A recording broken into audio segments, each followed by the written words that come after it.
Hello everyone, welcome to অক্সিজোম NEET.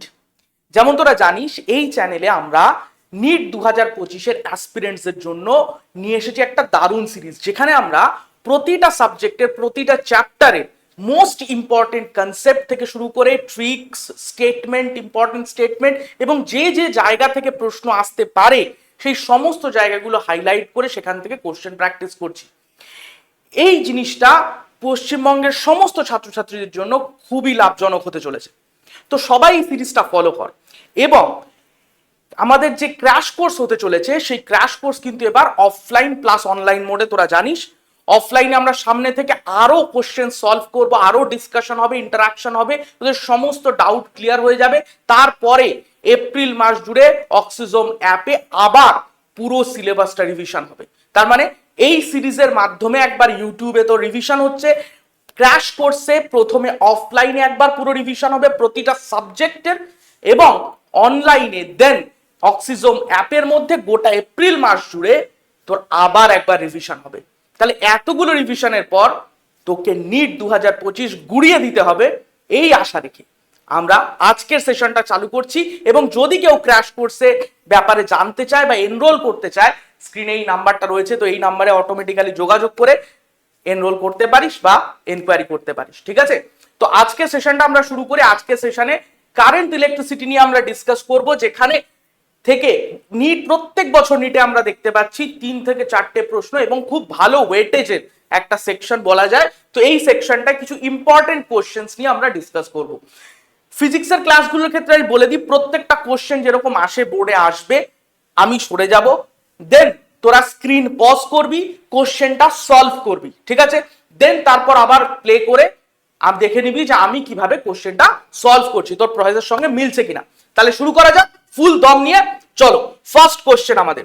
First question কি বলছে? 4টে আলফা পার্টিকেল, 8টা ইলেকট্রন আর moving from left to right, বাঁ দিক থেকে ডান দিকে মুভ করছে, and proton from and 4 proton, 4টে proton from right to left through a cross section area per second, 1 সেকেন্ডে পুরো ঘটনাটা ঘটছে। Then find the electric current. তো আমি স্টপ, আমি বলছি পজ কর স্ক্রিন, কোশ্চেনটা সলভ কর, দেন আবার স্টার্ট কর। হয়ে গেছে সলভ? চলো দেখি কি আছে। 4টে আলফা পার্টিকেল, তো আমরা সিম্পলি একটাকে ক্রস সেকশন নিয়ে নিই। ঠিক আছে, আমরা সিম্পলি একটা আগে ক্রস সেকশন নিয়ে নিই। ধরলাম এইটা একটা কন্ডাক্টর, যার মধ্যে দিয়ে কি বলেছে 4টে আলফা পার্টিকেল। তো 4টে আলফা, 4 আলফা, প্রতিটা চার্জ কত হয়? আলফা পার্টিকেলের প্রত্যেকটা চার্জ +2e করে, +2e। এটা কোন দিকে যাচ্ছে তাহলে? Moving from left to right, left থেকে রাইটে যাচ্ছে এইদিকে। তাহলে মোট কতটা চার্জ আলফার সঙ্গে লেফট থেকে রাইটে যাচ্ছে? তুই বলবি প্রত্যেকটা আলফার চার্জ +2e করে, 4টে আলফা, তাহলে মোট মোট মোট 8e, +8e চার্জ লেফট থেকে রাইটে যাচ্ছে। ক্লিয়ার? তাহলে এই ফ্লো এর জন্য একটা কারেন্ট পাবো। নেক্সট কি? আর যাচ্ছে হচ্ছে 8টা ইলেকট্রন, সেটা যাচ্ছে ফ্রম লেফট টু রাইট, 8টা ইলেকট্রন লেফট থেকে রাইটে যাচ্ছে। তো 8টা ইলেকট্রন, 8টা ইলেকট্রন, প্রতিটা চার্জ কত করে? -e। তাহলে মোট -8e চার্জ কোন দিকে যাচ্ছে? লেফট থেকে রাইটে, লেফট থেকে রাইটে, লেফট থেকে রাইটে। তাহলে একটা জিনিস দেখ, তোর এই +8e ফ্লো এর জন্য, +8e ফ্লো, আমরা জানি পজিটিভ চার্জ যেদিকে ফ্লো করে, পজিটিভ চার্জ যেদিকে ফ্লো করে সেই দিকেই কারেন্টের ডিরেকশন ধরা হয়। আর নেগেটিভ চার্জ যেদিকে ফ্লো করে, নেগেটিভ চার্জ যেদিকে ফ্লো করে সেটা হচ্ছে অপোজিট টু কারেন্ট ধরা হয়, তাই তো? মানে কারেন্ট অ্যাকচুয়ালি ফ্লো হয় নেগেটিভ চার্জের অপোজিট ডিরেকশনে, এটা ধরা হয়। তার মানে আমি কি এখানে দেখতে পাচ্ছি যে এই 8খানা ইলেকট্রনের জন্য -8e চার্জের ফ্লোটা এইদিকে হচ্ছে, তাহলে তার করেসপন্ডিং কারেন্ট উল্টো দিকে ফ্লো করবে, তাই তো? তাহলে এই দিকে একটা কারেন্ট ফ্লো করছে এবং +8e চার্জের জন্য এই দিকে একটা কারেন্ট ফ্লো করছে। ঠিক কারেন্টের এক্সপ্রেশন কি হয়? কারেন্টের এক্সপ্রেশন হচ্ছে total charge flow per unit time, total charge flow per unit time. তাহলে দেখ +8e চার্জের রাইটে ফ্লো এর জন্য যে কারেন্টটা তৈরি হলো, আর 8 ইলেকট্রনের রাইটে ফ্লো এর জন্য অপোজিট ডিরেকশনে যে কারেন্ট ফ্লো হলো, দুটো কারেন্টের ভ্যালু কি সেম? হ্যাঁ স্যার সেম, কারণ দুটোতেই আমি 8e/tt এর ভ্যালু তো 1, কারণ 1 সেকেন্ডে পুরো ঘটনাটা হয় বলছে, তাহলে এইটাও 80 এটাও 80, বাট দুটো কারেন্ট অপোজিট ডিরেকশনে ফ্লো করছে, so they will cancel out. তাহলে নেট যে কারেন্টটা পড়ে রইলো সেটা কার জন্য হবে? দেখ, চারটে প্রোটনের জন্য। চারটে প্রোটন কি বলেছে? From right to left. চারটে প্রোটন ডান দিক থেকে বাঁ দিকে যাচ্ছে। চারটে প্রোটন, প্রতিটা চার্জ কত করে? প্লাস ই করে। তাহলে তারা কোন দিকে যাচ্ছে? ডান দিক থেকে বাঁ দিকে। তাহলে এই দিকে যদি পজিটিভ চার্জ যায়, পজিটিভ চার্জ, প্রোটন প্রত্যেকটা পজিটিভ চার্জ, তার মানে +4e। এতগুলো চার্জ কোন দিকে যাচ্ছে? লেফটে যাচ্ছে। তার মানে লেফটেই আমি নেট কারেন্ট পাবো। নেট কারেন্ট পাবো আমি টুয়ার্ডস লেফট, এবং তার ভ্যালু কত হবে? তার ভ্যালু কত হবে? আই নেট, তাহলে ইকুয়ালস টু চলে আসবে কিউ কত? সেটা +4e divided by 1, time 1 second. তাহলে +4e মানে 4 ইন্টু ইলেকট্রনের চার্জ ইকুয়ালস টু প্রোটনের চার্জ 1.6 10 টু দি পাওয়ার -19। তাহলে 4 ষোলো 64, মানে 6.4 10 টু দি পাওয়ার -19 অ্যাম্পিয়ার। কোনটা হচ্ছে? অপশন 1 হয়ে গেল। বোঝা গেছে? সবাই পেরেছে আশা করি ব্যাপারটা। এই দুটো চার্জের এফেক্ট, মানে আলফার টোটাল চার্জ আর ইলেকট্রনের টোটাল চার্জের এফেক্ট নালিফাই হয়ে যাচ্ছে। একমাত্র কার এফেক্ট পড়ে থাকছে? প্রোটনের এফেক্ট। তো প্রোটনের ফ্লো এর জন্যই আলটিমেটলি আমরা কারেন্টটা পাবো। ওকে, নেক্সট কোশ্চেনে চলে যাই। নেক্সট কোশ্চেন দেখ, হলো সলভ। তাহলে দেখ নেক্সট কোশ্চেন কি বলছে? Current flowing through wire I = 2t + 8। এই ক্লাসগুলো কিন্তু সিনেমার মতো দেখিস না, এগুলো নিজেরা সলভ কর, তোর কনফিডেন্স চলে আসবে। I = 2t + 8 এটা দেওয়া আছে, ঠিক আছে? একটা time varying current, function of time. এবার জানতে চাইছে আমাকে find average current flowing through wire in 4 second. Average current কিভাবে বার করে? Average current equals to total charge flow per unit time, delta Q upon delta T. Now এটাকে আমি ইন্টিগ্রেশনের ফর্মে কিভাবে লিখতে পারি? ইন্টিগ্রেশনের ফর্মে লিখতে পারি t1 টু t2, যতটা ইন্টারভেলের মধ্যে আমাকে ইন্টিগ্রেট করতে হবে বা অ্যাভারেজ বার করতে হবে, I dt divided by integration dt, t1 থেকে t2 dt। ঠিক আছে? কারণ আমরা জানি অলরেডি যে I equals to instantaneous current, I equals to কি হয়? dq আপন dt। তাহলে এখান থেকে আমরা dq ইকুয়ালস টু পাই হচ্ছে I dt, এবং তাকে ইন্টিগ্রেট করলেই আমরা কি পেয়ে যাব? তাকে ইন্টিগ্রেট করলেই আমরা পেয়ে যাব total charge flow in time interval delta T. ঠিক আছে? t1 থেকে t2 এর মধ্যে ইন্টিগ্রেট করলে আমরা পেয়ে যাব কি? যে টোটাল চার্জ কতটা ফ্লো হয়েছে। তাই ডেল্টা কিউ এর জায়গায় আমরা বসালাম কি? ইন্টিগ্রেশন I dt, এটা বসালাম। ঠিক আছে? হয়ে গেল, তোর কনসেপ্ট হয়ে গেল এটা। এবার আমরা এটাকে সলভ করব, করা যাক। আচ্ছা, কত টাইমে বলেছে দেখ, তোকে এবার কনফিউশন হবে। 4th second. Sir 4th second মানে কি? 4th সেকেন্ড মানে হচ্ছে 3 থেকে 4 সেকেন্ডের মধ্যে, 3 সেকেন্ড টু 4 সেকেন্ড এই ইন্টারভেলের মধ্যে। ঠিক আছে? 3 সেকেন্ড টু 4 সেকেন্ড এই ইন্টারভেলের মধ্যে। ঠিক আছে? তোকে যদি বলে 7th সেকেন্ড মানে কি? ভাই 6 থেকে 7 সেকেন্ডের মধ্যে। ঠিক আছে? এরকম ভাবে। তাহলে 3 টু আমাদের তাহলে লিমিট কোথা থেকে কোথায় হবে? ভাই লিমিট হবে 3 to 4। তাহলে এখানে চলে আসবে 3 to 4 ইন্টিগ্রেশন dt, আর উপরে চলে আসছে 3 to 4 কত হচ্ছে? 2t + 8 dt। Now solve it. এখানে আমার চলে আসছে কত? 4 - 3 মানে 1, তো 1 তো বাইরে থাকছে, অসুবিধা নেই। তাহলে পুরোটাকেই আমি একবারে লিখি, ইন্টিগ্রেশন 3 to 4। আচ্ছা, 2t এর ইন্টিগ্রেশন করলে কি হয় ভাই? t স্কয়ার হবে, কারণ t²/2, 2 কেটে যাবে, প্লাস 8t। লিমিট বসবে 3 to 4, লিমিট বসবে 3 to 4। তাহলে যদি আপার লিমিট বসাই কত আসছে? আপার লিমিট বসালে 4 4 16 প্লাস 4 8 32 মাইনাস, দিয়ে লোয়ার লিমিট বসাও 9 প্লাস 3 8 24। এটা ক্যালকুলেট করলে কত হচ্ছে? 8 4 মাইনাস 24 8 10 করলে 34, 1 কম 33। তাহলে কত হচ্ছে এটা? 5 অ্যাম্পিয়ার। 5 অ্যাম্পিয়ার হয়ে যাচ্ছে আমার অ্যান্সার। সবার সঙ্গে কি মিললো অ্যান্সার? সবার সঙ্গে মিললো? হোপফুলি মিললো। তো সরি, ভুল হলো একটু, 5 না, কত হচ্ছে এটা? 33। তো তাহলে 7 8 7 15, সরি 8 7 15, 15 অ্যাম্পিয়ার। ঠিক আছে? 15 অ্যাম্পিয়ার হয়ে যাচ্ছে তোর অ্যান্সার। ক্লিয়ার একদম? কোনো অসুবিধা নেই, 15 অ্যাম্পিয়ার হয়ে যাচ্ছে তোর অ্যান্সার। তাহলে চলো নেক্সট কোশ্চেনে যাওয়া যাক। নেক্সট কোশ্চেন, চল পজ কর, সলভ কর। হলো সলভ, তাহলে চল দেখি। বলছে দুটো কপার ওয়্যার আছে হ্যাভিং মাস রেশিও এত m1:m2, সেটা বলা আছে 2:1। ভালো কথা। আর কি, এরিয়ার রেশিও বলা আছে a1:a2, ক্রস সেকশনাল এরিয়া প্রস্থচ্ছেদের ক্ষেত্রফল সেটা হচ্ছে 1:2। কিসের রেশিও বার করতে বলেছে? রেজিস্ট্যান্সের রেশিও বার করতে বলেছে। আচ্ছা, তো রেজিস্ট্যান্সের ফর্মুলা কি? রেজিস্ট্যান্সের ফর্মুলা হচ্ছে রো এল বাই এ, জানি আমরা এটা, R equals to rho L by A. Clear? এবং যেখানে রোটাকে আমরা লিখতে পারি এম বাই এন স্কোয়ার, টাও এইভাবে লিখতে পারি। তো এই জিনিসগুলোকে নিয়ে আমরা যখন এই ফর্মটা বানাই, তো এখানে দেখ আর ইকুয়ালস টু রো এল, আমার কি করতে হবে? দেখ মাস আনতে হবে। মাস কার সঙ্গে রিলেটেড? স্যার ভলিউম এর ডেনসিটি, এই দুটোর সঙ্গে রিলেটেড। তাহলে আমি একটা কাজ করি, উপরে একটা এরিয়া দিয়ে গুণ করি, তাহলে নিচে এরিয়া স্কোয়ার চলে এলো। এই যে এল ইন্টু এটা কি হয়ে গেল দেখতো? স্যার এটা তো ভলিউম হয়ে গেল। তাহলে কি আমি ভলিউম থেকে এবার লিখতে পারবো যে ডেনসিটি, আচ্ছা ডেনসিটিকে আমি ডি দিয়ে লিখি, ঠিক আছে, স্মল ডি দিয়ে লিখলাম ডেনসিটিকে। আর এই যে ভলিউম, ভলিউম ইকুয়ালস টু, তাহলে কি দেখ, volume by mass by volume, এটাই তো হয় আমার ডেনসিটি, এটাই হয় ডেনসিটি। তাহলে ডেনসিটি, আরে ভলিউম ইকুয়ালস টু কি হবে? Mass by density. Volume equals to চলে আসবে মাস বাই ডেনসিটি। তাহলে উপরে চলে আসছে মাস, নিচে চলে আসছে ডেনসিটি, আর নিচে এ স্কোয়ার। তাহলে দেখ একটা নির্দিষ্ট মেটেরিয়াল, অর্থাৎ দুটোই কপার দিয়ে তৈরি, দুটোই কপার দিয়ে তৈরি, তার মানে কি রেজিস্টিভিটি এবং ডেনসিটি এই দুটোই সেম থাকবে দুটো ওয়্যারের জন্য। তাহলে আমি কি লিখতে পারি? R proportional to M by A square. হ্যাঁ স্যার লিখতে পারি। তাহলে R one by R two চলে আসছে কত? R one by R two চলে আসছে m1/m2।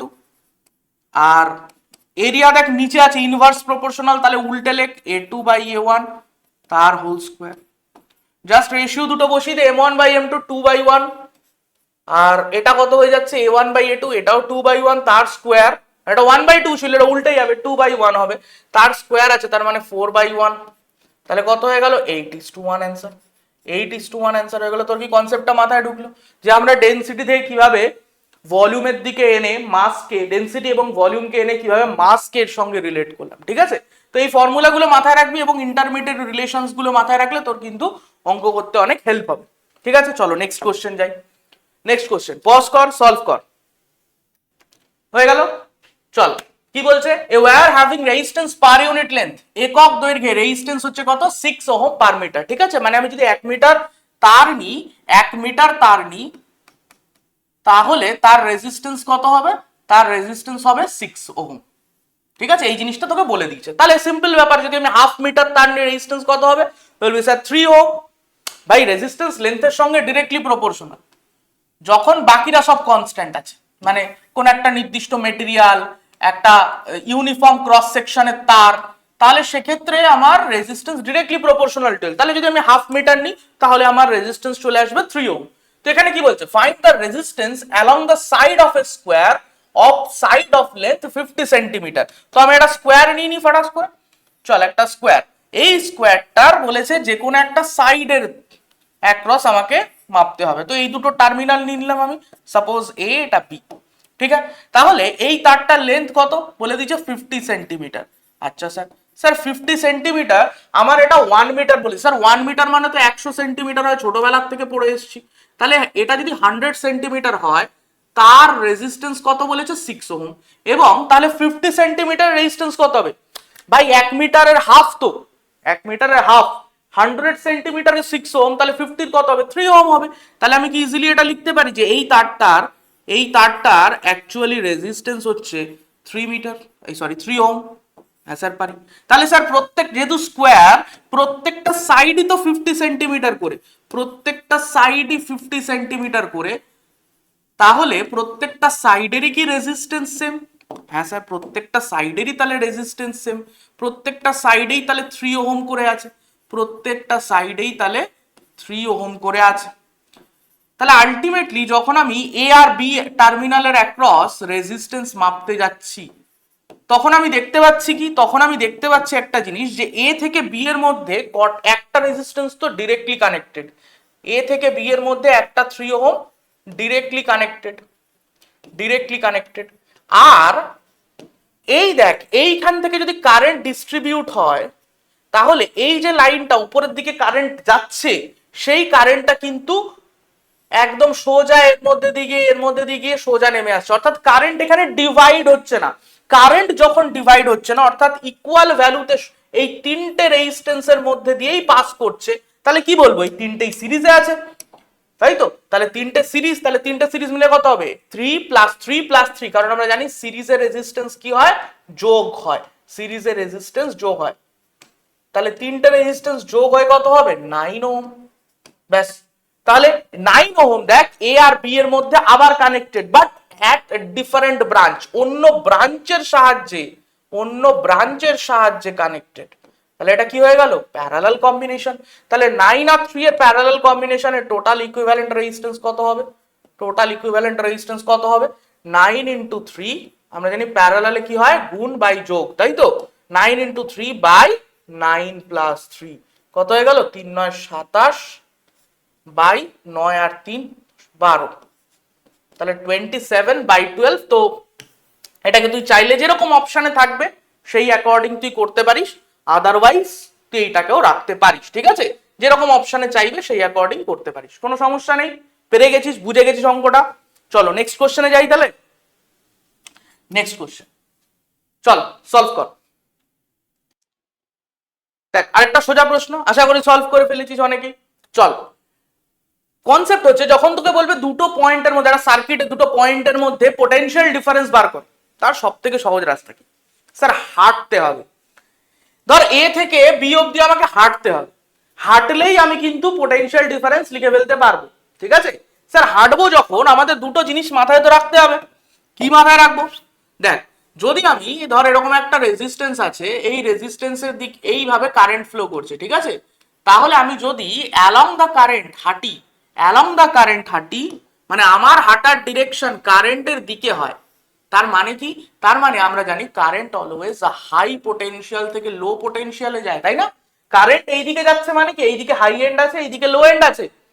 তাহলে উচ্চ বিভব থেকে নিম্ন বিভব, অর্থাৎ হাই পোটেনশিয়াল থেকে লো পোটেনশিয়ালে আমরাও যাচ্ছি ভাই। শুধু কারেন্ট না, আমরাও কারেন্টের সঙ্গে কাঁধে কাঁধ মিলিয়ে হাঁটছি। তার মানে কি দাঁড়ালো, আমরা হেঁটে যাওয়ার সাথে সাথে হাই থেকে লোতে যাচ্ছি, অর্থাৎ আমরা দেখতে পাবো যে পোটেনশিয়াল ডিফারেন্সটা equals to I into R. Ohm's law থেকে পাই পোটেনশিয়াল ডিফারেন্সটা আই ইনটু আর, এবং এটা কমছে, তাই মাইনাস আই। বোঝা গেল কি?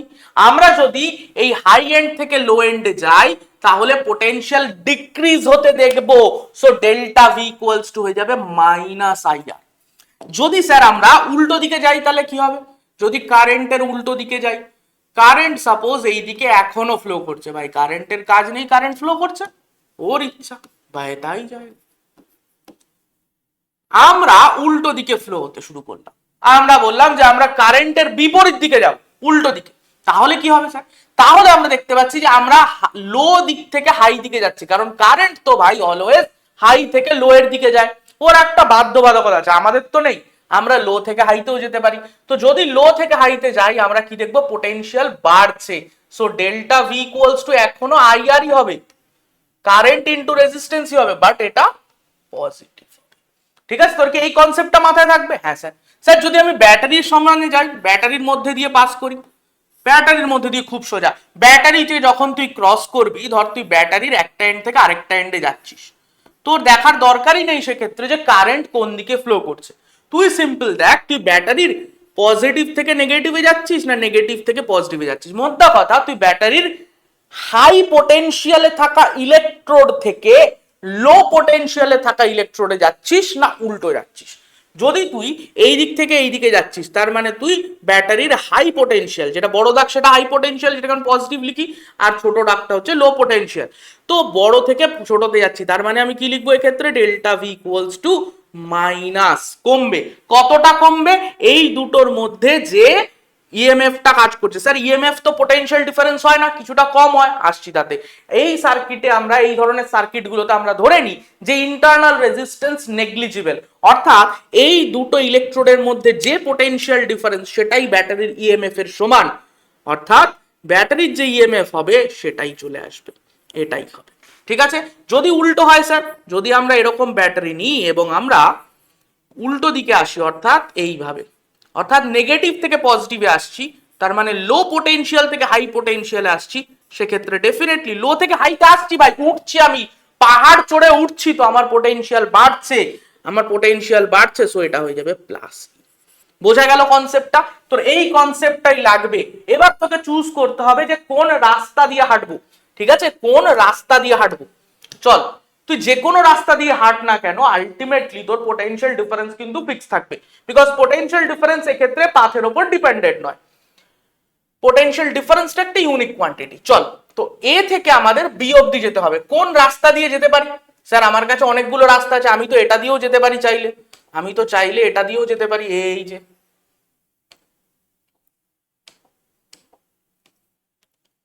এইটা দিয়ে যেতে পারি, এইভাবে যেতে পারি, বা এইভাবে সরাসরি যেতে পারি, অনেকগুলো প্রসেস আছে, বা এইভাবে যেতে পারি, বা এইভাবে যেতে পারি।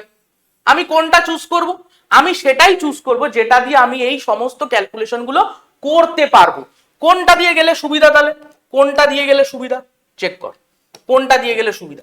তুই যদি এই রাস্তাটা দিয়ে যাস, ধর এটা দিয়ে যেতে গেলি, তোর কি লিখতে হবে? একটা আই ইন্টু আর লিখতে হবে, কারণ ভাই কারেন্ট আছে, তুই রেজিস্ট্যান্সের থ্রু যাচ্ছিস, তোর একটা পোটেনশিয়াল ড্রপ তো তুই দেখতেই পাবি। তো সেই পোটেনশিয়াল ড্রপটা যখন লিখতে হবে, আই ইন্টু আর লিখতে হবে। তুই আই জানিস, আর জানিস না, তাহলে এই রাস্তা দিয়ে গিয়ে কোনো লাভ নেই, কোনো লাভ নেই এই রাস্তা দিয়ে গিয়ে।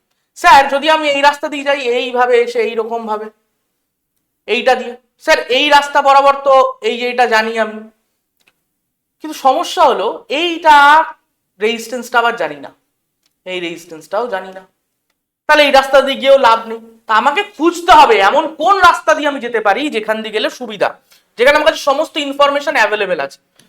তো খেয়াল কর একটা জিনিস, এইখানে হচ্ছে 6 অ্যাম্পিয়ার কারেন্ট ফ্লো করছে, তার মানে এইখান থেকেও 6 অ্যাম্পিয়ার উঠেছে। ভাই এদিক থেকে 6 অ্যাম্পিয়ার না উঠলে ওপরে 6 অ্যাম্পিয়ার কি হাওয়া দিয়ে উড়ে এলো? তা তো না, এখান থেকেই 6 উঠেছে, তাহলে এইদিকেও 6, এইদিকেও 6, ভালো কথা। আচ্ছা এইদিকে 2 নেমেছে, এইদিকে 2 নেমেছে, আচ্ছা ব্যাটারির মধ্যে দিয়ে যখন আমরা যাচ্ছি তখন তো কারেন্টের ডিরেকশন বা ভ্যালু দেখার দরকার নেই, জাস্ট ব্যাটারির ইএমএফটা দেখলেই হবে।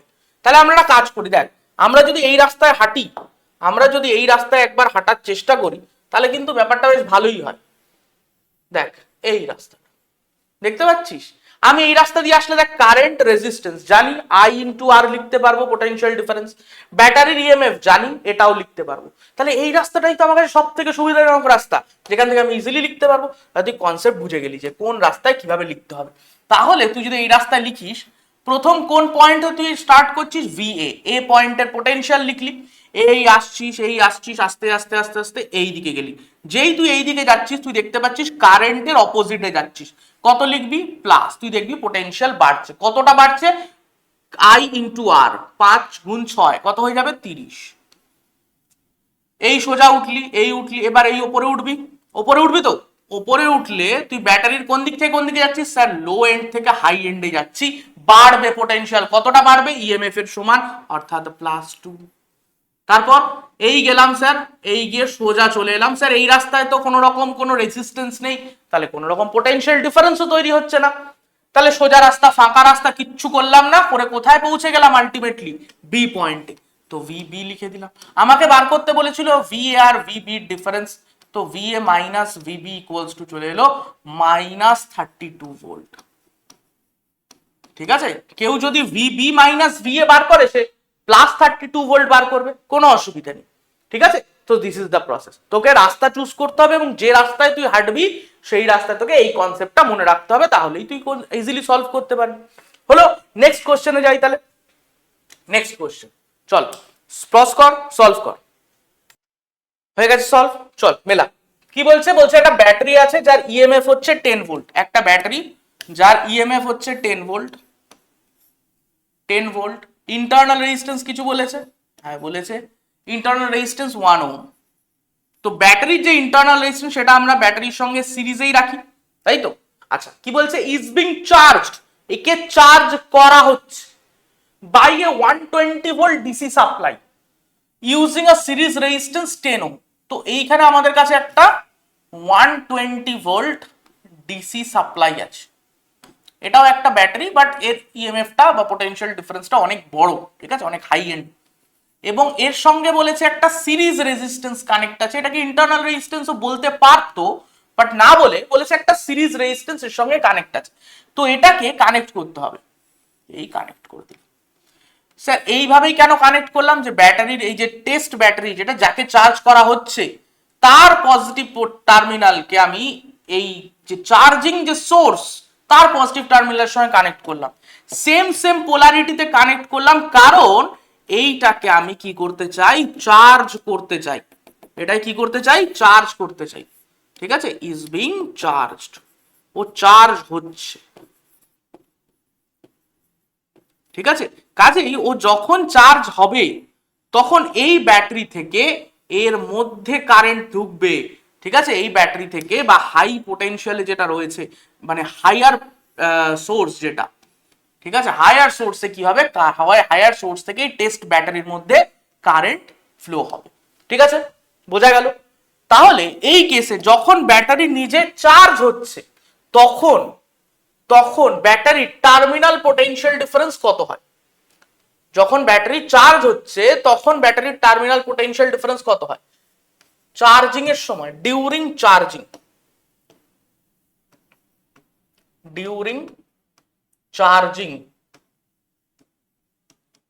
ব্যাটারির terminal potential difference V equals to কি হয়, ই প্লাস আই আর, তাই না।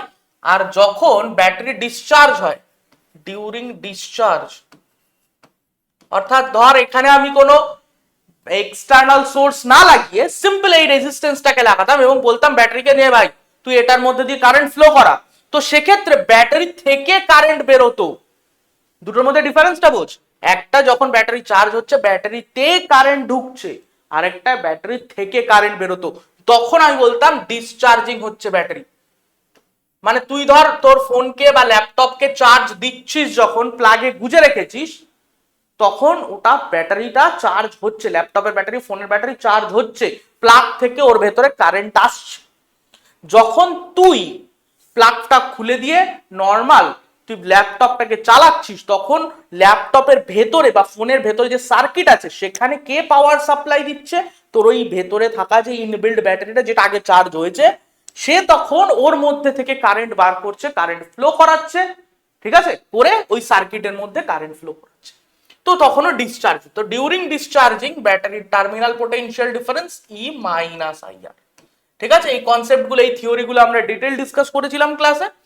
তো এবার দেখ আমাদের তাহলে কোনটা ইউজ হবে, এটা এখানে ইউজ হবে, তাহলে ভি ইকুয়ালস টু ই। এবার কি দেখ স্যার দুটো আছে, তো দুটো ব্যাটারি আছে, তাহলে নেট ইএমএফ কি হবে, নেট ইএমএফ কি হবে স্যার 120 মাইনাস 10, কারণ যখন 120 চাইবে, ভালো করে বোঝ, যখন 120 চাইবে এর মধ্যে কারেন্ট ফ্লো করাতে, ভাই 10ও তো বলবে ভাই আমিও ফ্লো করাবো, 10 কি ছেড়ে দেবে না, 10ও চাইবে আমিও ফ্লো করাবো, তাহলে নেট এফেক্ট কত রইল, 120 এই দিকে চাইছে আর 10 উল্টো দিকে চাইছে, তাহলে দুটো মিলে আলটিমেটলি কে বড়, স্যার 120 বড়, তাহলে ওর কথায় দামই থাকবে, একে কেউ পাত্তা দেবে না, কিন্তু এর তো একটা এফেক্ট আছে, কত 10, তাহলে সেটাকে মাইনাস করে যেটা পড়ে থাকবে সেইটাই আসবে, plus I into total I into internal resistance of battery.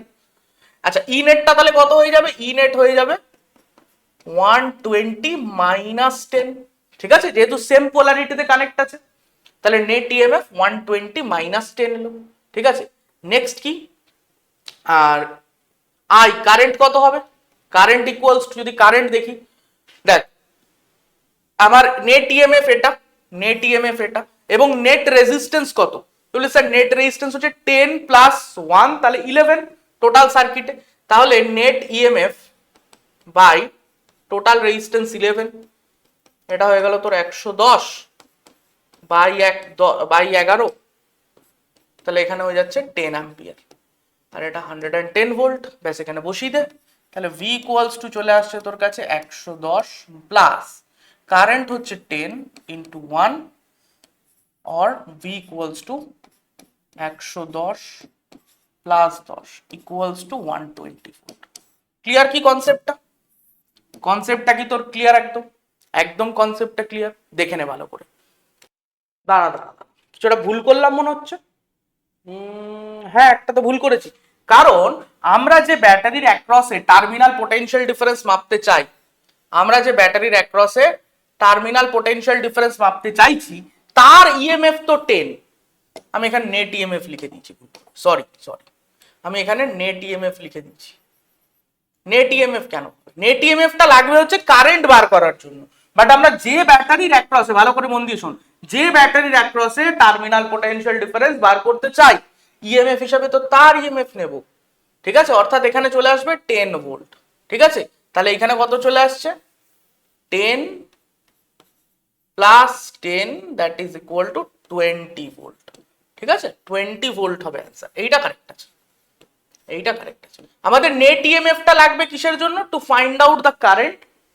But যখন ইন্ডিভিজুয়াল ব্যাটারির অ্যাক্রসে টার্মিনাল পোটেনশিয়াল ডিফারেন্স বার করব, তখন আমরা যে ব্যাটারির অ্যাক্রসে বার করছি তার ইএমএফ নেব। ঠিক আছে, তার ইএমএফ নেব। ওকে, এরকম প্রশ্ন হতেই পারে। নর্মালি আমরা তো এই জিনিসটা নিয়েই কাজ করে থাকি। এখানে একটা যে এক্সটার্নাল একটা সোর্স দিয়ে দেয়, যেটাকেও আমাকে কাজে লাগাতে হচ্ছে, তো সেরকম প্রশ্ন আসলে অনেকেই ঘাবড়ে যেতে পারে। তো ঘাবড়ানোর কিছু নেই, সিম্পল থাক, মাথা ঠান্ডা করে কোশ্চেন সলভ করবি, ইজিলি সলভ হয়ে যাবে। নেক্সট কোশ্চেনে যাই, চল। পর কোশ্চেনটা ঠান্ডা মাথায় পর, স্ক্রিন পজ কর, সলভ কর। হলো প্রশ্নটা ভীষণ সহজ প্রশ্ন, ডিরেক্ট একদম ফর্মুলার উপর। দেখ কোশ্চেন বলেছে কি, ভি আর আই এর মধ্যে গ্রাফ, যেখানে ভি হচ্ছে terminal potential difference of the cell. তো এক্ষুনি আমরা একটা রিলেশন দেখলাম, V equals to E minus I. ভালো কথা। তাহলে আমরা যদি এই রিলেশনটাকে কম্পেয়ার করি, কম্পেয়ারিং উইথ কার সাথে কম্পেয়ার করব? y equal to mx plus C, এটার সঙ্গে যদি কম্পেয়ার করি এবং এটাকে একটু এইভাবে সাজিয়ে লিখি, v equal to minus R into I লিখলাম, প্লাস লিখতে পারি। দেখ তো এবার মেলাতো, এই দেখ y মিলে গেছে, মাইনাস আরটাই হচ্ছে এম, আই হচ্ছে এক্স। তো ভি ভার্সেস আই গ্রাফ বার করতে বলেছিল, ওয়াই ভার্সেস এক্স গ্রাফ হয়ে গেছে, ই হচ্ছে সি। তাহলে কম্পেয়ার করে কি পেলাম? Slope equals to minus R, আর intercept equals to E. Slope equals to minus R and intercept equals to E. ঠিক আছে, তাহলে কি বলছে? Slope and intercept of the graph, slope হচ্ছে মাইনাস আর, আর এটা হচ্ছে ই। একদম অপশন 1 ক্লিয়ার, একদম কোনো সমস্যা নেই, ডিরেক্ট প্রশ্ন। নেক্সট কোশ্চেনে যাই। নেক্সট কি বলছে, চল তাড়াতাড়ি। একটা কার ব্যাটারি আছে যেটার ইএমএফ হচ্ছে 12 ভোল্ট, 12 ভোল্ট ইএমএফ, আর কি ইন্টারনাল রেজিস্ট্যান্স কিছু আছে স্মল আর। বলছে রিসিভস এ কারেন্ট, তার মানে ওর কাছে কারেন্ট ঢুকছে। আমি বারবার বলছিলাম না, চার্জিং এর সময় কারেন্ট ঢুকবে। তো ধর একটা এক্সটার্নাল পাওয়ার সোর্স থেকে ওর মধ্যে কারেন্ট ঢুকছে, কারেন্ট রিসিভ করছে ও। তাহলে ওর মধ্যে যখন কারেন্ট ঢুকছে, তখন এই ব্যাটারির টার্মিনাল পোটেনশিয়াল ডিফারেন্স কত হবে? ই প্লাস আই আর। তো ই এর ভ্যালু হচ্ছে 12 প্লাস আই, আই এর ভ্যালু কত হবে? আই এর ভ্যালু কত হবে? আই বলে দিয়েছে, দেখ 60 অ্যাম্পিয়ার বলেই দিয়েছে। তো 60 ইন্টু আর এর ভ্যালু হচ্ছে স্মল আর হচ্ছে 5 10 টু দি পাওয়ার মাইনাস 2। তাহলে হচ্ছে 12 প্লাস 5 6 30 মানে 300, আর নিচে হচ্ছে 100, 12 যোগ 3 মানে 15 ভোল্ট, 15 ভোল্ট হয়ে যাবে অ্যান্সার। ঠিক আছে, এখানে যদি কেউ ভুল করে ই মাইনাস আই আর ফর্মুলা বসায়, তাহলে কিন্তু ভুল করে দেবে, কারণ এখানে বলছে কারেন্ট রিসিভ হচ্ছে। ক্লিয়ার একদম? নেক্সট কোশ্চেনে যাই, চল। তো ব্যাটারি আছে কতগুলো battery? N number of battery, তারা সিরিজে রয়েছে। এন নাম্বার অফ ব্যাটারি, প্রত্যেকের কিছু ইন্টারনাল রেজিস্ট্যান্স রয়েছে, তারা সিরিজে রয়েছে। ঠিক আছে, প্রত্যেকটার ইএমএফ ই এবং ইন্টারনাল রেজিস্ট্যান্স আর করে প্রত্যেকটা। ঠিক আছে, এবার বলছে এদের যে টার্মিনাল সেটা শর্ট সার্কিট করে দেওয়া হলো এইভাবে, এই যে একদম একটা সিম্পল তার দিয়ে, মানে কোনো রেজিস্ট্যান্স নেই এখানে, কোনো রেজিস্ট্যান্স নেই। শর্ট সার্কিট করা মানে কি? এই যে ব্রাঞ্চটা এখান থেকে এই অবধি, তাতে কোনো রেজিস্ট্যান্স নেই। তাহলে বলছে এর মধ্যে দিয়ে কত কারেন্ট ফ্লো হবে? স্যার তাহলে কি কারেন্ট ইনফাইনাইট হয়ে যাবে? রেজিস্ট্যান্স নেই যেহেতু। ভাই এই তারটায় রেজিস্ট্যান্স নেই, কিন্তু গোটা সার্কিটে তো আছে। গোটা সার্কিটে এই একটা এরকম এনখানা রেজিস্টার আছে। তো গোটা সার্কিটে তো ভাই রেজিস্ট্যান্স আছে, কারেন্ট কেন ইনফাইনাইট হবে? তাহলে আমরা বার করি যে গোটা সার্কিটের রেজিস্ট্যান্স কত, R equivalent equals to N খানা আর সিরিজে রয়েছে, তার মানে এন আর। স্যার তাহলে কারেন্ট কত হবে? Sir net EMF divided by R equivalent. Sir net EMF কত? সবগুলো যখন সেম পোলারিটিতে একই ভাবে, মানে সেম পোলারিটি মানে সেম ওরিয়েন্টেশনে কানেক্টেড, সেম ওরিয়েন্টেশন মানে সবাই চাইছে একই দিকে কারেন্ট ফ্লো করা। দেখ এটারও পজিটিভ এদিকে নেগেটিভ, এটা positive negative positive negative, same ভাবে কানেক্ট রয়েছে, সবাই চাইছে এদিকে কারেন্ট ফ্লো করাতে, মানে সবার দাবি একই, আমাদের দাবি একটাই, এই ডিরেকশনে কারেন্ট ফ্লো হবে। তাহলে সবার ইএমএফ গুলো আমি অ্যাড করে দেবো, তাহলে এন ই হয়ে যাবে ডিভাইডেড বাই এন আর। তাহলে দেখতেই পাচ্ছি এন এন কেটে গেল, তাহলে I is independent of N, independent of N, মানে এন এর উপর নির্ভরই করলো না। তাহলে আই ভার্সেস এন যদি গ্রাফ হয়, কোন গ্রাফটা হবে? অপশন 1, কারণ এন এর উপর ভাই কিছু ডিপেন্ডই করছে না। ক্লিয়ার একদম, এন এর উপর কিছু ডিপেন্ডই করছে। তো এটা মাথায় রাখবি। সিরিজে আরেকটা ইম্পর্টেন্ট কনসেপ্ট মাথায় রাখবি, যদি তোকে বলে যে এন খানা রেজিস্টারকে, সরি এন খানা সেলকে সিরিজে রাখতে গিয়ে এরকম করা হলো ভুল করে কিছু সেল উল্টো কানেক্ট করে দেওয়া হলো। n cells are taken and m cells are wrongly connected, মানে উল্টো করে কানেক্ট করে দেওয়া হয়েছে। এখানে যেরকম কি সবাই একটা দেখ সেম ওরিয়েন্টেশনে রয়েছে, একটাকে তো উল্টো করে কানেক্ট করা হয়েছে, তাহলে নেট ইএমএফ কি হবে? ভাই যারা একই ওরিয়েন্টেশনে রয়েছে তাদের যোগ করে দেবো। কতগুলো একই ওরিয়েন্টেশনে আছে? Total number of cell N খানা, ভুল করে কটা লাগানো আছে? এম, তাহলে ঠিক করে লাগানো আছে এন মাইনাস এম, এতগুলোকে ঠিক ওরিয়েন্টেশনে লাগানো আছে, তার মানে এতগুলোর ইএমএফ যোগ হয়ে যাবে। মাইনাস করব কাকে? যারা উল্টো লাগানো আছে তাদের যে টোটাল ইএমএফ সেটাকে মাইনাস করব। উল্টো লাগানো কতগুলো আছে? এম খানা উল্টো লাগানো আছে, তাহলে এম খানার যে টোটাল ইএমএফ সেটা মাইনাস করলাম, কত হয়ে গেল? তাহলে এন মাইনাস 2m ইন্টু ই, এইটা হয়ে গেল আমার নেট ইএমএফ। মাথায় থাকবে এটা। আর যদি সেলের প্যারালাল কম্বিনেশন হয় তাহলে প্রত্যেকটা সেলের যা টার্মিনাল পোটেনশিয়াল ডিফারেন্স সেটাই ই নেট চলে আসবে। ঠিক আছে, কাজে ওটা নিয়ে সমস্যা নেই, কারণ প্যারালাল ব্রাঞ্চে আমরা জানি ভোল্টেজ সেম থাকে। আর যদি মিক্সড কম্বিনেশন ইম্পর্টেন্ট জিনিস মাথায় রাখবি, যদি মিক্সড কম্বিনেশন থাকে, মিক্সড কম্বিনেশনে এম খানা ব্রাঞ্চ যদি থাকে, এম খানা ব্রাঞ্চ, ঠিক আছে, এম খানা ব্রাঞ্চ রয়েছে, প্রত্যেকটা ব্রাঞ্চে এন খানা করে সেল আছে, তাহলে আমরা সেই মিক্সড কম্বিনেশনে কারেন্টের ম্যাক্সিমাম হওয়ার কন্ডিশন কি পাই? N R equals to M R. ঠিক আছে, হলো এই কন্ডিশনটা আমরা লিখবো, এবং এই কন্ডিশনটা ইউজ করে মিক্সড কম্বিনেশনের জন্য কারেন্টের ম্যাক্সিমাম ভ্যালু কত, এই জিনিসগুলো তো কিন্তু পড়ে রাখতে হবে, এর উপর কিন্তু প্রশ্ন আসে। সেল থেকে তুই ধরে রাখ একটা প্রশ্ন তো আসেই আসে। ঠিক আছে, চল পরের কোশ্চেনে যাই। Next question, galvanometer. চল সলভ কর। হয়েছে, চল করি। কি বলছে? গ্যালভানোমিটারে একটা কয়েল রয়েছে যার রেজিস্ট্যান্স রয়েছে 100 ওহম। গ্যালভানোমিটারের রেজিস্ট্যান্স রয়েছে G ইকুয়ালস টু 100 ওহম। ঠিক আছে, তারপর বলছে গিভস ফুল স্কেল ডিফ্লেকশন। আচ্ছা, ফুল স্কেল ডিফ্লেকশন মানে কি? গ্যালভানোমিটার কি করে? কারেন্ট ডিটেকশন করে, এর মধ্যে দিয়ে একটা নির্দিষ্ট অ্যামাউন্টের কারেন্ট গেলে ও তখন ওর কাঁটাটাকে ডিফ্লেকশন দেখায়, বিক্ষেপ হয়। এবার যদি আমি ফুল ডিফ্লেকশনের কথা ভাবি, অর্থাৎ কাঁটা এরম জায়গা থেকে পুরো ডিফ্লেক্ট হয়ে এরম হয়ে গেছে, তাহলে ফুল ডিফ্লেকশন হওয়ার জন্য ম্যাক্সিমাম কারেন্ট দরকার, অর্থাৎ যে কারেন্টটা ম্যাক্সিমাম এর মধ্যে দিয়ে পাস করতে পারে, তো সেটাকে আমরা বলছি আইজি। ঠিক আছে, সেটাকে আমরা বলছি কি? আইজি। তাহলে আইজি ইকুয়ালস টু কত হবে? 30 মিলি অ্যাম্পিয়ার, কারণ 30 মিলি অ্যাম্পিয়ার হচ্ছে সেই ম্যাক্সিমাম কারেন্ট যেটা গ্যালভানোমিটারের মধ্যে দিয়ে ফ্লো করতে পারে উইদাউট ডিস্ট্রয়িং দ্য ডিভাইস, এটাকে নষ্ট না করে এতটা ম্যাক্সিমাম ফ্লো হতে পারে, যার জন্য ফুল ডিফ্লেকশন দেখায়। এবার কি বলছে? বলছে if it is to work as a voltmeter, তো ভোল্টমিটার ভাই কি করবে? ভোল্টমিটারের কতটা ভোল্টেজ ও নিজের দুই প্রান্তে চাইছে? ম্যাক্সিমাম কতটা ভোল্টেজ চাইছে? 30 ভোল্ট চাইছে। তো আমরা দেখি ফার্স্টে যে এই গ্যালভানোমিটারের দুই এন্ডের মধ্যে কত ভোল্ট আমি পাচ্ছি। তো এই গ্যালভানোমিটারের দুই এন্ডের মধ্যে আমি যদি ভোল্টেজ ক্যালকুলেট করি, সেটা কত আসবে ভাই? আই ইন্টু আর, তো আইজি হচ্ছে কত? 30 মিলি, মানে 30/1000 ইন্টু আর হচ্ছে রেজিস্ট্যান্স অফ গ্যালভানোমিটার, তাহলে 0.000, এটা একটা 0 উড়িয়ে দিলাম, তাহলে হচ্ছে 3 ভোল্ট। তার মানে গ্যালভানোমিটারের দুই এন্ডের মধ্যে আমি কতটা ভোল্টেজ ডিফারেন্স পাবো? 3 ভোল্ট।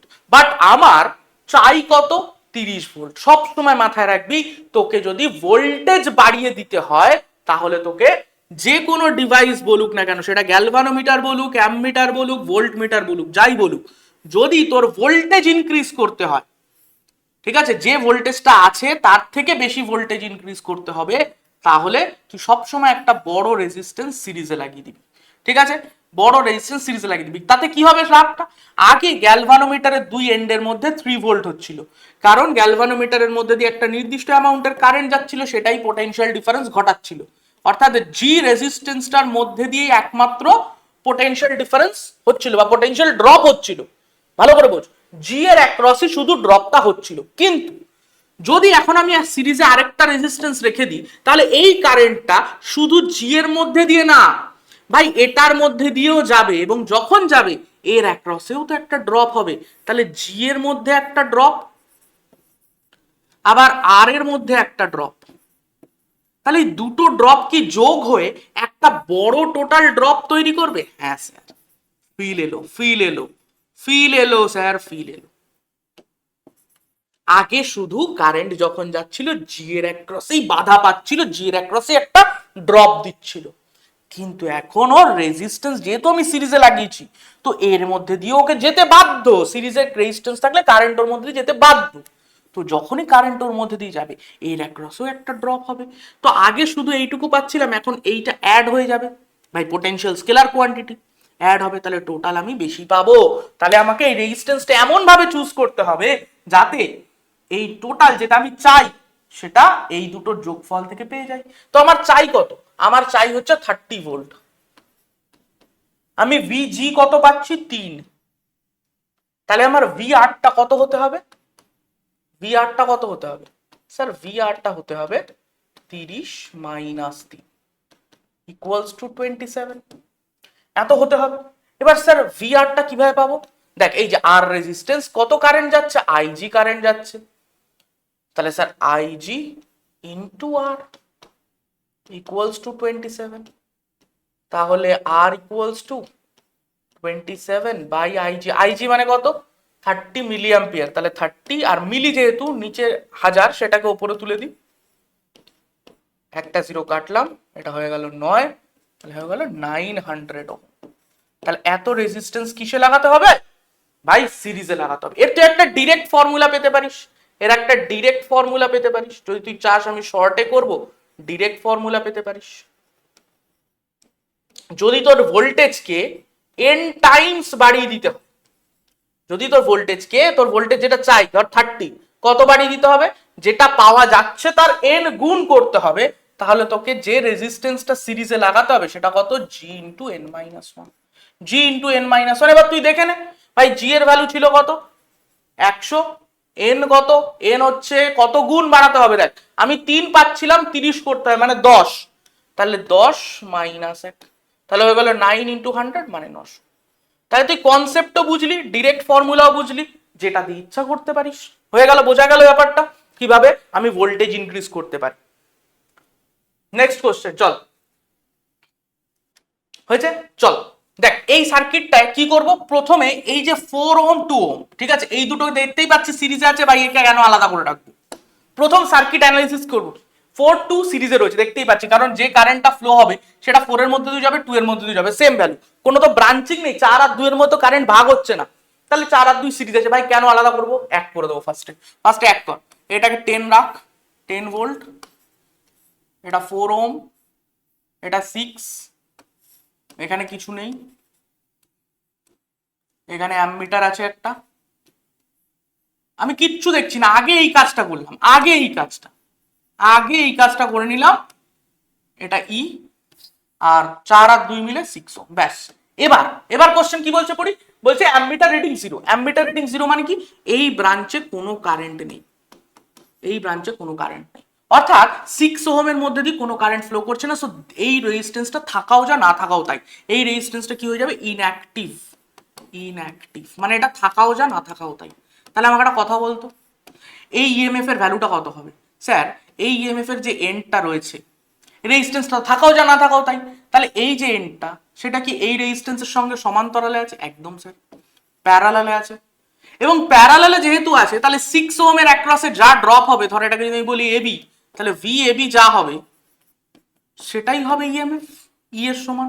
ভাই এই ব্রাঞ্চটা প্যারালাল আছে, এই ব্রাঞ্চটা প্যারালাল আছে, তাহলে এখানে যা ড্রপ হবে এখানেও তাই হবে, কারণ এই রেজিস্ট্যান্সের অ্যাক্রসে কোনো ড্রপ নেই, ফাঁকা, এটা ইনঅ্যাক্টিভ, এর মধ্যে দিয়ে কারেন্ট ফ্লো হচ্ছে না।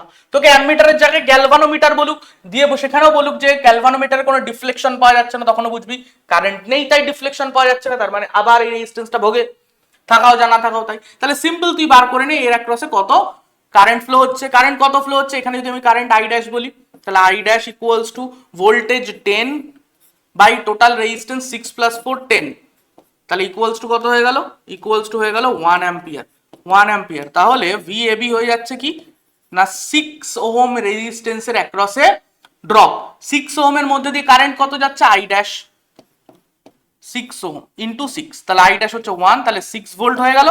তাহলে 6 ভোল্ট যদি হয় তাহলে এটাই হয়ে যাচ্ছে ইএমএফ এর সমান, ব্যাস অঙ্ক শেষ, অঙ্ক শেষ। ঠিক আছে, কত সহজ অঙ্ক, ডিরেক্টলি সলভ হয়ে গেল। চলো নেক্সট কোশ্চেনে যাই। নেক্সট কোশ্চেন একটা মিটার ব্রিজের কোশ্চেন, ভালো কোশ্চেন, সলভ কর।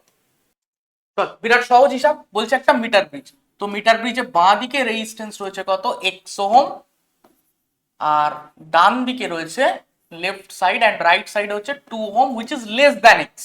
তাহলে আমরা জানি মিটার ব্রিজে কানেকশনের সময় এই যে জকিটা কি কাজ করে, এটা ধর আমি একটা পাওয়ার সোর্স দিয়ে দিলাম, ঠিক আছে। এই যে মিটার ব্রিজের ওয়্যারটা 100 সেন্টিমিটারের বা 1 মিটারের যে তারটা থাকে না, এই যে তারটা রয়েছে, এই তারটাকে জকি কি করে, ওপরে রেজিস্ট্যান্সের যা রেশিও এক্স্যাক্টলি সেই রেশিওতেই ভাঙে, তাই তো। ধর যদি আমি এখানে বলি যে 2 ohm which is less than X, তাহলে আমার আকারের ভুল হয়ে গেল, তাহলে এই দিকে ছোট আছে, 2 ওহমটা কি এক্স এর থেকে ছোট, তার মানে বাঁ দিকটা বড় ডান দিকটা ছোট, জকি কি করবে, এই তারটাকে, যে 100 সেন্টিমিটারের তারটাকেও কিন্তু একই রেশিওতে ভাঙবে, ঠিক আছে। তাহলে এই দিকটা আমি ধরলাম L1, এই দিকটা হয়ে যাচ্ছে L2, এবং দুটোর যোগ করলে আমি ডেফিনেটলি 100 সেন্টিমিটার পাবো, দুটোকে যোগ করলে আমি ডেফিনেটলি 100 সেন্টিমিটার পাবো, ঠিক আছে। তাহলে প্রথম কেসে আমার ইকুয়েশন কি দাঁড়াবে, ভাই x/L1 ইকুয়ালস টু 2/L2, এটা হবে। তাহলে x ইকুয়াল টু এখান থেকে চলে আসছে আমার x equal to L1/L2 into 2, ঠিক আছে, এই জিনিসটা হলো। এবার বলছে কি রেজিস্ট্যান্স দুটোকে আমি যদি ইন্টারচেঞ্জ করে দিই, রেজিস্ট্যান্স দুটোকে যদি ইন্টারচেঞ্জ করি, মানে এখন সিচুয়েশন হয়েছে যদি আমি 2 কে এখানে নিয়ে চলে আসি আর x কে এখানে নিয়ে যাই, তাহলে এখন গ্যালভানোমিটার কি করবে, জকিটা কি করবে, এই তারটাকে আবার ওপরের রেজিস্ট্যান্সের রেশিও অনুযায়ী ভাঙবে দুটো ভাগে। বাট এই দিকে এখন ছোট, এখন 2, তো 2 হচ্ছে গিয়ে দেখ লেস দ্যান এক্স, তাহলে 2 যেহেতু ছোট তাহলে এই দিকের লেন্থটাও ছোট হবে, তাহলে এখন জকিটা এই জায়গায় টাচ করবে।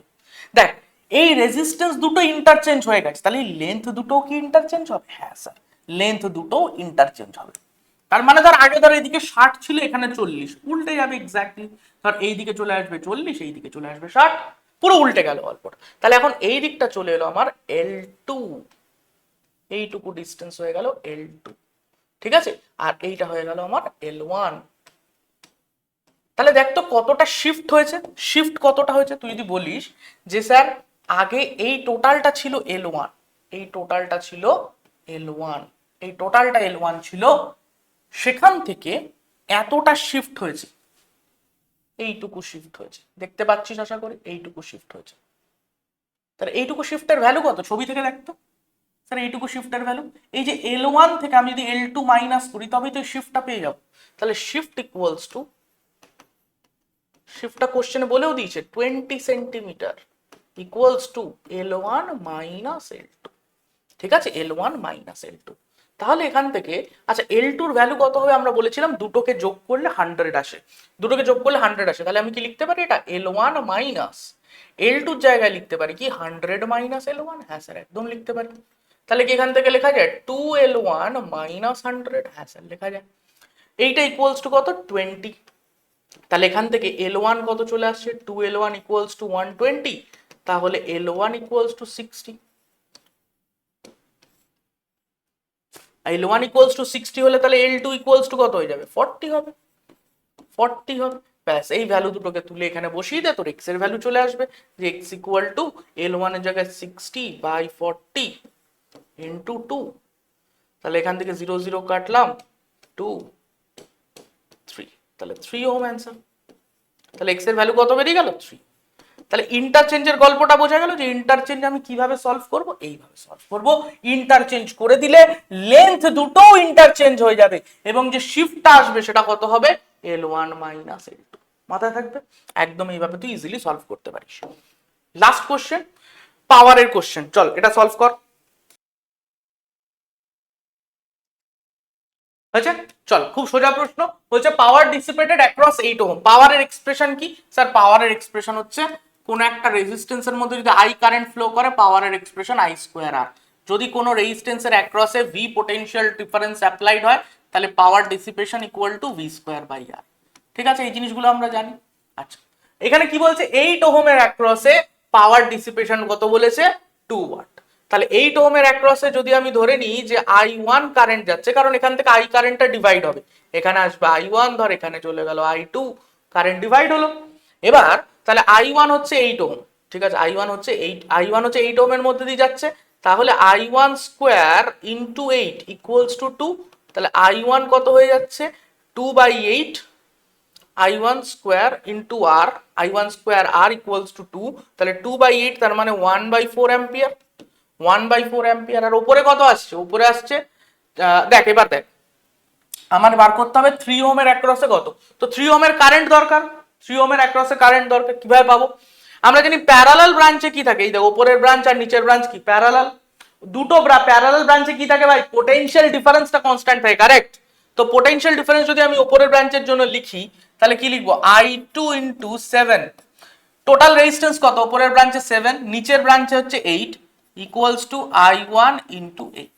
লিখতেই পারি ভাই, উপরের ব্রাঞ্চেও আমি V ইকুয়ালস টু IR লিখলাম, নিচের ব্রাঞ্চেও V ইকুয়ালস টু IR লিখলাম, দিয়ে ইকুয়েট করে দিলাম। তাহলে এখান থেকে I2 কত চলে আসবে? I2 ইকুয়ালস টু চলে আসছে I1 মানে 1/4 ইন্টু 8/7। কত হচ্ছে তাহলে? 4 দিয়ে কাটলে 2, তাহলে 2/7 অ্যাম্পিয়ার। 2/7 অ্যাম্পিয়ার। তাহলে পাওয়ার অ্যাক্রস 3 ওহম সেটা কত হয়ে যাবে? I2 square into 3 ohm. I2 square হয়ে যাচ্ছে তাহলে 4/49 ইন্টু 3 ওহম, তাহলে 12/49 ওয়াট। 12/49 ওয়াট। ঠিক আছে, তাহলে এই হয়ে গেল আমার সবকটা কোশ্চেন। তো ডান, আশা করি তো সবকটা কোশ্চেন্স গুলো ভালো মতো বুঝতে পেরেছিস। কারেন্ট ইলেকট্রিসিটি বড় সেকশন, একটু টাইম লাগলো বেশি, ঠিক আছে, বাট অসুবিধা নেই। আশা করি তোর কনসেপ্ট গুলো বা যে ক্রিটিক্যাল এমসিকিউ গুলো বা ক্রিটিক্যাল জায়গাগুলো, যে জায়গাগুলো থেকে বারবার প্রশ্ন আসে, আমি ক্রিটিক্যাল একবারও বলার মানে দরকার মনে করছি না, কারণ কোশ্চেন নিটে সহজই আসে। তোকে শুধু কনসেপ্ট গুলোকে মাথায় রেখে যেতে হবে, একদম চাপ নিস না, চাপের কিছু নেই, টেনশন নেওয়ার কিছু নেই। যে অবস্থাতেই থাকিস না কেন ক্লাসগুলো কর, রিভিশন কর প্রপারলি। আমার বিশ্বাস তোরা সবাই গুঁড়িয়ে দিতে পারবি, জিতবে বাংলা।